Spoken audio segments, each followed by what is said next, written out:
Choosing an engagement ring should feel exciting and memorable for both you and your partner, but it's really easy to get overwhelmed by all the options on social media and online. That's why I created this video to help you choose an engagement ring without getting completely overwhelmed. Let's get into the video. Very first thing that you should think about before even looking at engagement rings is what type of lifestyle do you live? When I say lifestyle, you have to think of things like, do you work in healthcare, fitness, beauty, or anything that's really hands-on? Are you active? Do you cook a lot? I know this is not the most exciting part, but it's honestly the most important part when choosing your design and the structure of your ring. Just think about it. Your ring has to live with you forever, every single day, not just for the proposal, not just for the photos. It has to be one that goes well with your lifestyle. If you're in healthcare, beauty, or you use your hands a lot during the day, I usually recommend a lower setting so it doesn't hit or snag on so many things throughout the day. If you're a really active person and you like to go to the gym, a taller setting might not be as practical.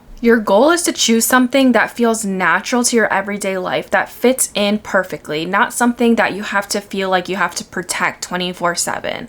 Once you've decided on the type of lifestyle that you live, everything else becomes easier. Okay, so you've decided on your lifestyle. By now you probably have some styles or designs that you like or that have caught in your eye. But when looking at engagement ring designs, just make sure that you're looking more at the structure than the overall look of it. A ring can be pretty but still have a weak structure. The structure is the most important part of your ring. It will determine how long it will last and if it can last forever. What really determines durability of your engagement ring is the width of the band, but also the thickness, especially at the bottom of the band and how the overall center stone is supported. And by thickness, I don't mean how wide the band is, but how thick it is from the side. The width of the band is what you see from the top view. The thickness of the band is what you see from the side view. But what really matters most is the thickness of the band, because this is where daily pressure happens. If your engagement ring width is too thin or your thickness is too thin, the band of your engagement ring can start to warp or bend over time. Typically, I like to recommend to stay above a 1.8 millimeter thickness for engagement rings, and for width, I would never go under a 2.2 millimeter. Anything thinner than this can wear down faster and will give you headaches in the future that you don't want to deal with. You're investing so much money into this special piece. Make sure you're doing what you can so that it can last you forever. Now let's talk about choosing a diamond, because this is the part where most people get overwhelmed. The biggest mistake I see is people focusing on carat instead of cut. Carat is just the weight of your stone. It's important, but cut determines